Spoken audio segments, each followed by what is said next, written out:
Bom, pessoal, essa é a aula da semana 2. Eu espero que vocês tenham conseguido acompanhar a primeira semana e que tenham lido, então, o capítulo 1 que eu deixei para vocês, né, do livro do professor Paulo Freitas. Então, só para retomar, então, o que são estáticos ou dinâmicos?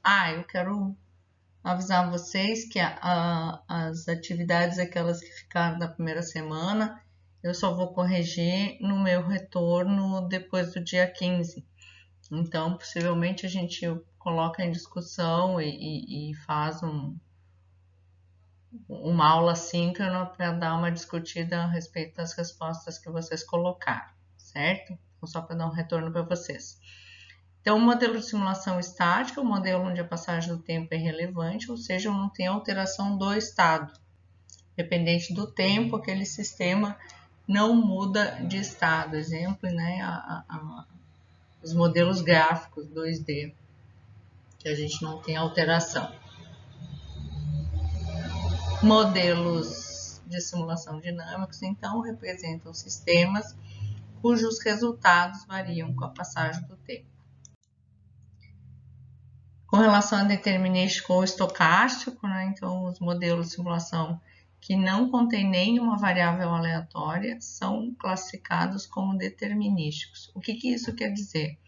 Que eu sei exatamente os valores que o meu sistema vai assumir. Por exemplo, a cada 10 minutos chega um cliente no banco. Então, não necessariamente eu estou trabalhando, eu não vou ter variação, então eu estou trabalhando com uma função contínua, né? Então, não vai ter variação a cada 10 minutos entra um cliente. Isso quer dizer que em 1 hora entram 6 clientes no banco. Então, aí, esse sistema vai responder, né, vai dar uma saída com relação a essa entrada que é determinística, que eu sei exatamente o que vai acontecer. No caso de valores médios, né, então tem algumas funções e alguns modelos que utilizam média. Por exemplo, em média entram 4 clientes no banco, ou em média entram 6 clientes no banco por hora. Então, esses modelos que trabalham com valores médios não permitem observar, então, o impacto individual que cada valor provoca no sistema, porque vai ser todo calculado em cima de médias e não necessariamente vai refletir, né, o que eu tenho de realidade se eu estiver trabalhando, então, com um modelo que quer saber o comportamento de um determinado sistema. Então, o modelo estocástico de simulação tem uma ou mais variáveis aleatórias como entrada. Então, essas variáveis aleatórias, né, elas geram saídas aleatórias e aí são consideradas, então, estimativas das características verdadeiras do modelo. Mas aqui eu consigo me aproximar mais de um sistema real, porque eu tenho que medir qual é a distribuição que representa essa variável de entrada e aí, então, tentar chegar mais próximo possível da realidade sistêmica que eu quero simular. Então, a simulação então, estocástica de uma agência bancária, que ela envolve as variáveis aleatórias, eu posso ter, então, o intervalo entre as chegadas, sendo uma variável aleatória, e eu também posso ter uma outra variável que seria a duração dos serviços prestados, né? Que também vai ser um valor aleatório, porque as pessoas elas podem fazer diferentes atividades, né, nessa agência do banco e cada um vai ter um período de tempo específico de atendimento do serviço.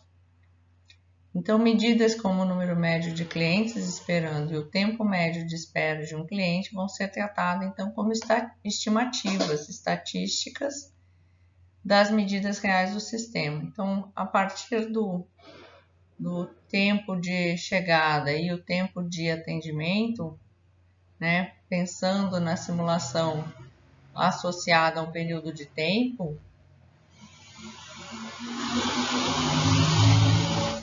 digamos, a agência funciona 8 horas por dia, 7 dias por semana, qual é o número médio de clientes que entram no banco?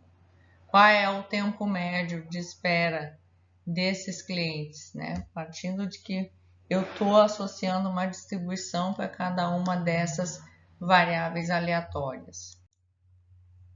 Então, outro sistema, então, mais próximo do pessoal da computação é se eu for medir, então, o sistema cliente-servidor, né?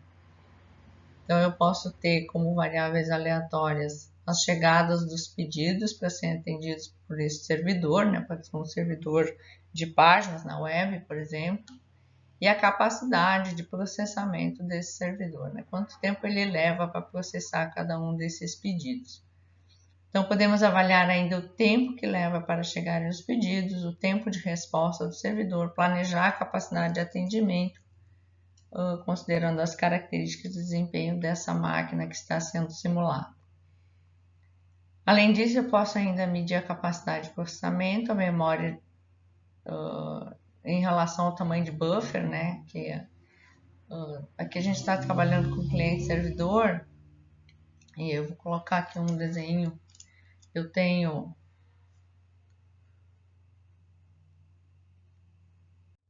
vou botar aqui embaixo. Então, eu tenho um processo cliente que vai fazer requisição para um processo servidor. E esse servidor ele vai armazenar num buffer, que seria uma fila, né? Caso um outro cliente também faça uma requisição. Então, se ele está ocupado, as requisições que vão chegando, elas vão ficando nessa fila, até o servidor liberar e pegar o próximo para ser atendido. E aí, claro que aqui a gente, quando fala em fila, a gente também vai ter um sistema de gerenciamento dessa fila. Tá? Tentando esclarecer para vocês o que seria esses dados. Então, é uma simulação discreta, né? Considera-se somente os eventos onde há alteração do sistema. Então, chegada de um cliente é uma alteração do sistema. O servidor está ocupado e aí ele termina de entregar os processos e ele passa a estar ocioso ou livre, também vai ser um evento.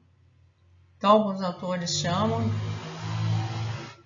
de simulação de eventos discretos, enfatizando assim que a discretização ela se refere à ocorrência dos eventos ao longo do tempo. Então, aqui, deixando claro que a simulação discreta é esses exemplos que a gente tem trabalhado, onde aparece cliente-servidor, então agência bancária, cliente-servidor, fila do supermercado, né, atendimento do supermercado. Se eu quiser monitorar uma sinaleira, né, para verificar o comportamento dos veículos, ou se eu quiser verificar como é que é o funcionamento das rótulas, então tudo isso entra como simulação discreta. Por exemplo, o sistema operacional, o funcionamento da rede, um roteador, todos esses exemplos caem então em simulação discreta. Ao contrário, na simulação contínua, né, eu tenho a alteração do sistema a cada fração de tempo. Então, exemplos clássicos são um avião voando, a passagem de água por uma barragem, a aplicação de uma deformação de peças conforme o tipo de material. Por exemplo, se eu quiser medir a deformação de uma lata de alumínio a partir de uma certa força aplicada em cima dela, né, quanto ela deforma, o quanto de força eu preciso colocar para que ela deforme ao longo do tempo. Então, esses são exemplos de simulações contínuas. Aqui a gente foca bastante em simulações discretas, falamos um pouco de contínua, mas o foco da disciplina é trabalhar com modelos de simulação discreta. Então, toda simulação de eventos discretos descreve, diretamente ou indiretamente, situações de fila, em que clientes chegam, aguardam na fila se necessário, então recebem o atendimento antes de deixar o sistema. Com isso, existem apenas 2 eventos que controlam a simulação, que são as chegadas de clientes ou de processos, ou do que qual entidade nós estivermos simulando, e o tempo, né, o atendimento pelo servidor ou pelos servidores. Eu posso ter simulações com vários servidores. 2 produtos, então, processados em 2 máquinas em série, as quais possuem ampla área de buffer, e aqui buffer para nós é fila. Então, os eventos são A de 1 para 1, produto 1 chega na máquina 1. O produto 1 deixa a máquina 1. Então, aqui são os eventos. Então, estou listando os eventos que estão acontecendo se eu estiver considerando 2 produtos sendo processados em 2 máquinas diferentes. Então, vai gerar todo esse volume aqui de eventos. Note que só existe 2 eventos, chegada de um produto e a saída de um produto. Os números 1 e 2 são atributos que caracterizam esses eventos. Admitindo que um produto vai ser processado na máquina 1, vai direto para a máquina 2. Os eventos D11 e A12 são exatamente idênticos, assim como o D21 e o A22.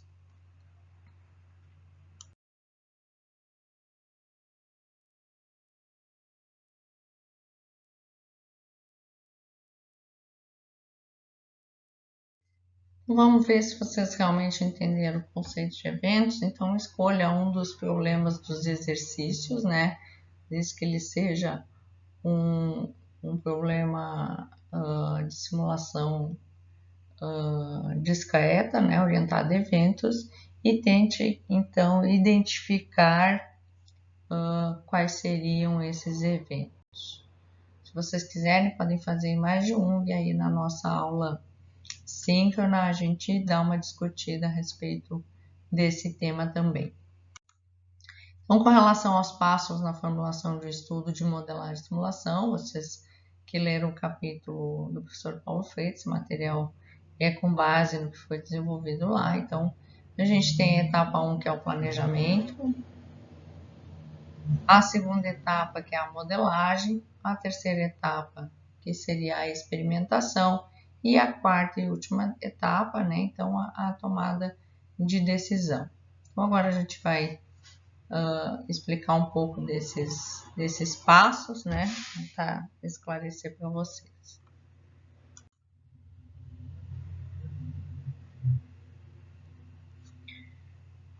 Então, o estudo de simulação, ele inicia, eu acho que já falei isso na primeira semana para vocês, a partir de análise de um problema. Então, todo o estudo inicia com a formulação do problema. Quais são os propósitos, quais são os objetivos do estudo. Tudo isso tem que estar claramente identificado. Questões do tipo que devem ser respondidas. Por que o problema está sendo estudado? Quais serão as respostas que o estudo espera alcançar? Quais são os critérios para a avaliação da performance do sistema ou do desempenho? Quais as hipóteses e prerrogativas e quais as restrições e limites esperados para as soluções obtidas? Então, ainda dentro da formulação do problema, né, tem o planejamento do projeto, que é onde se pretende ter a certeza que haverão recursos suficientes, né, no nível de pessoal, suporte, gerência, hardware, software, para a realização do trabalho proposto. Além disso, o planejamento deve incluir uma descrição dos vários cenários que serão investigados e um cronograma temporal das atividades que serão desenvolvidas, indicando custos e necessidades relacionados aos recursos anteriormente citados. Parte-se então para o modelo conceitual, que é criar um esboço, né, do que vai ser feito. Então, pode ser uma representação gráfica ou algorítmica, ou dependendo dos componentes, né, fazer uma definição, apontar quais são as variáveis e interações lógicas que o sistema vai ter. ainda é recomendado que o modelo inicie, então, de forma simplificada e vá crescendo até alcançar algo mais complexo. Então, eu tenho que montar, né, o modelo. Obviamente que todos esses passos, eles são previstos, então, para projetos de simulação, né, grandes projetos de simulação, que não é o caso aqui da disciplina. A gente vai trabalhar com projetos mais simples, né, mas, sobretudo, essa metodologia que o professor Paulo Freitas apresenta, ela é uma boa metodologia, então, né, para quem não está acostumado a trabalhar com projeto, né, de pontos que precisam, né, constar nessa formulação de projeto.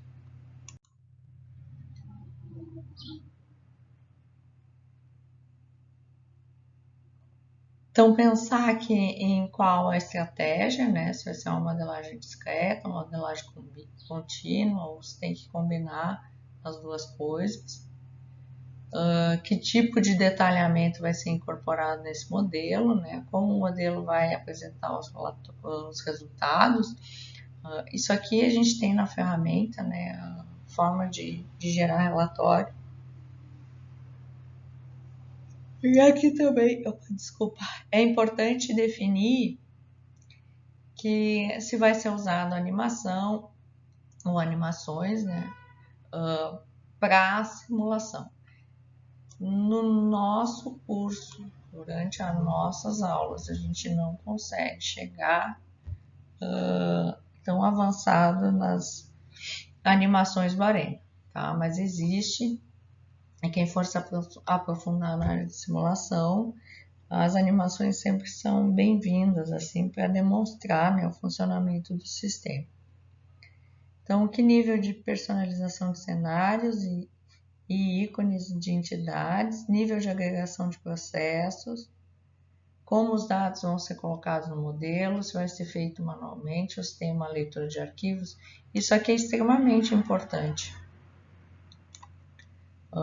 Como eu estou trabalhando com simulação e eu preciso de dados que me representem a situação real, eu preciso ou coletar esses dados em algum lugar, se é que existe um repositório de dados sobre isso, ou então fazer amostragem e experimentação, né? Ir lá em campo e contar, né, a quantidade de cliente que entra no supermercado, a quantidade de cliente que entra no banco, para que eu tenha um conjunto de amostras.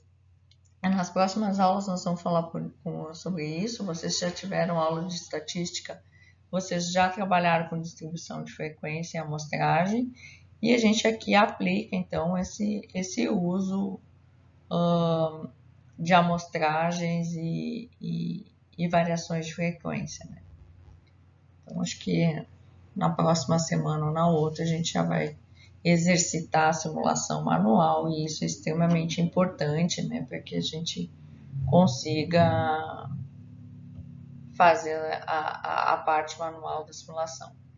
Então, ainda com relação à formulação, eu posso ter que fazer coleta de macroinformações e dados, então são fatos, informações e estatísticas fundamentais derivados de observações, experiências pessoais ou arquivos históricos. Então, aqui eu tenho que fazer esse levantamento de onde mais eu tenho informações, e no caso de eu ter algumas observações com relação ao funcionamento do sistema, pode então ser um dado importante para a modelagem do sistema.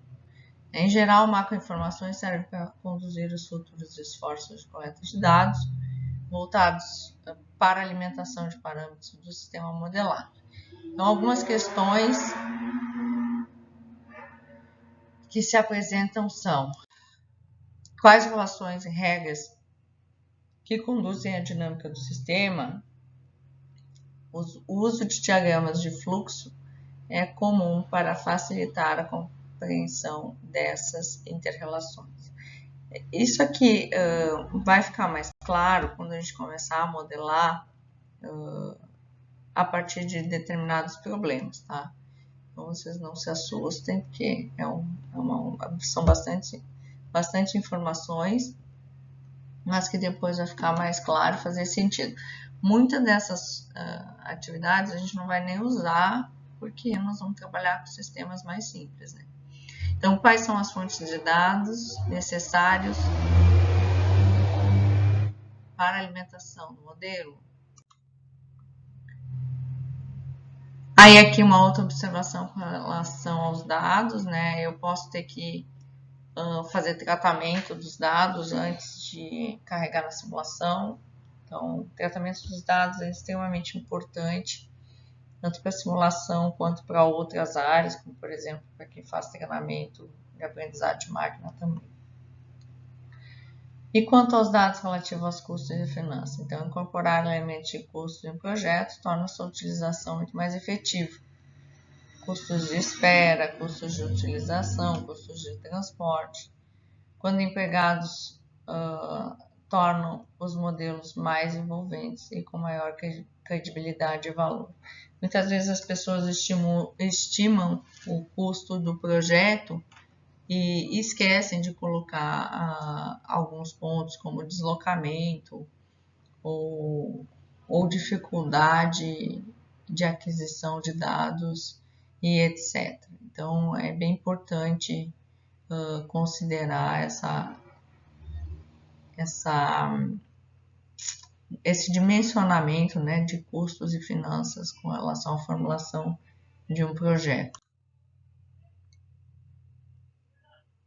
Então, codificar o modelo numa linguagem de simulação apropriada, embora hoje os esforços de condução desta etapa tenham sido minimizados, né?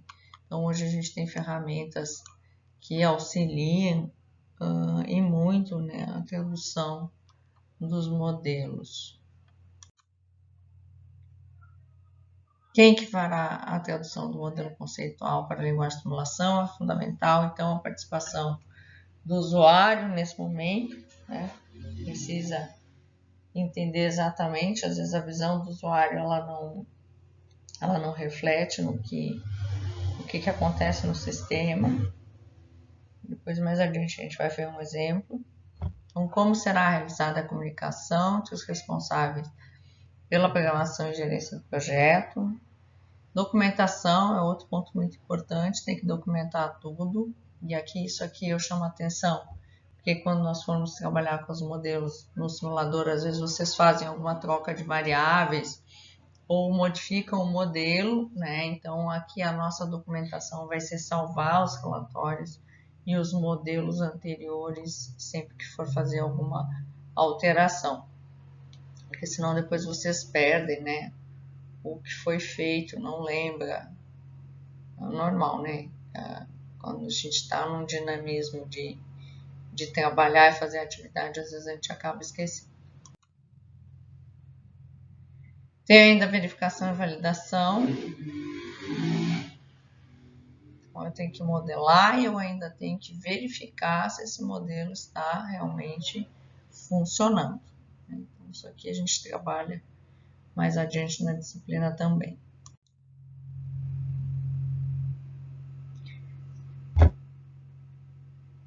Então, eu posso fazer um projeto experimental, que é um conjunto, então, de experimentos que eu vou testar, né, no modelo, onde o principal objetivo é obter mais informações e menos experimentações. Então, questões aqui são quais os principais fatores associados aos experimentos, né? Por exemplo, eu quero testar a capacidade do servidor, eu vou aumentar essa carga, de que forma? Né? O que é um aumento de carga? Né?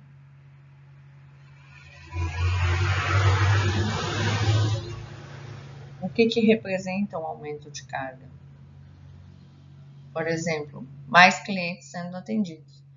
E aí eu quero melhorar o processamento. O que significa melhorar o processamento? Significa que eu vou ter que colocar mais recurso.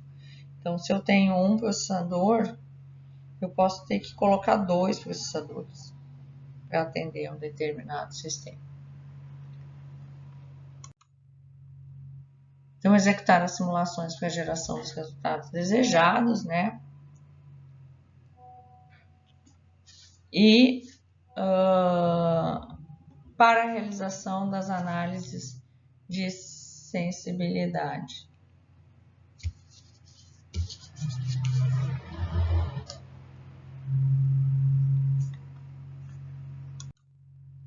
Interpretação e análise estatística dos resultados, isso aqui a gente trabalha bastante, né?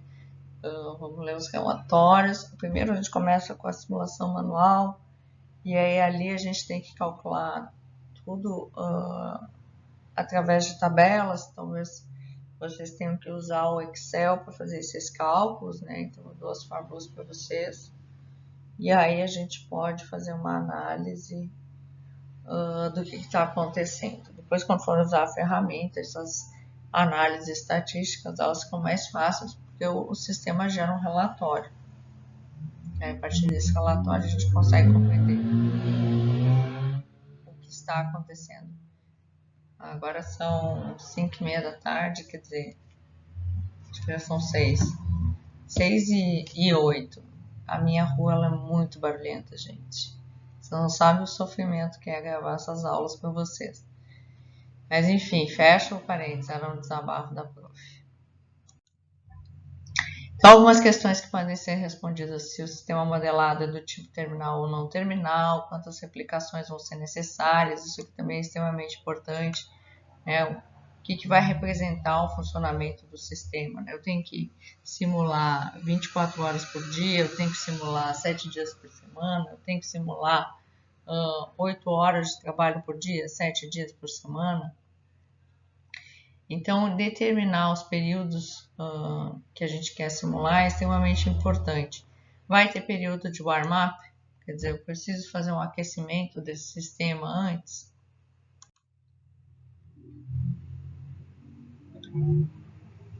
E aí depois eu posso então comparar os meus resultados desses diferentes cenários, né, e verificar se realmente como é que ele se comportou o sistema a partir dos experimentos.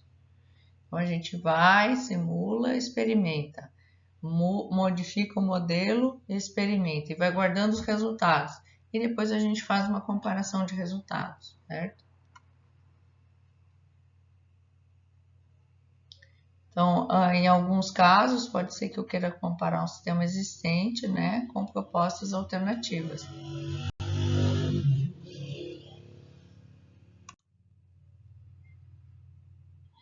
Então, questões: como realizar esse tipo de análise, como proceder e comparar alternativas com um sistema padrão, como proceder e comparar todas as alternativas entre si, como identificar a melhor alternativa, como garantir estatisticamente os resultados. Então, essas questões, então, elas vêm ao encontro dessa análise posterior dos experimentos.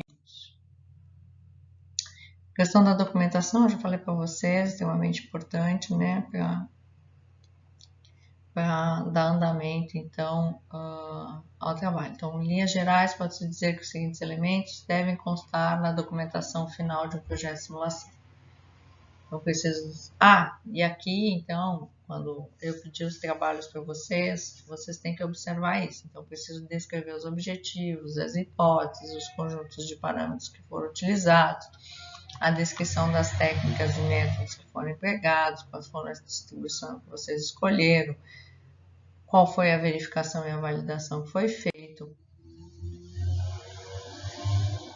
descrição dos projetos de experimentos, né, o que foi experimentado, o que foi modificado, qual foi o resultado obtido.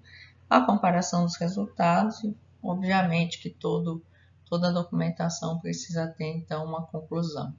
Né? Então, é fundamental descrever os ganhos também obtidos na forma monetária. Aí, aqui, se vocês estiverem trabalhando com projetos, né, que envolva a questão financeira.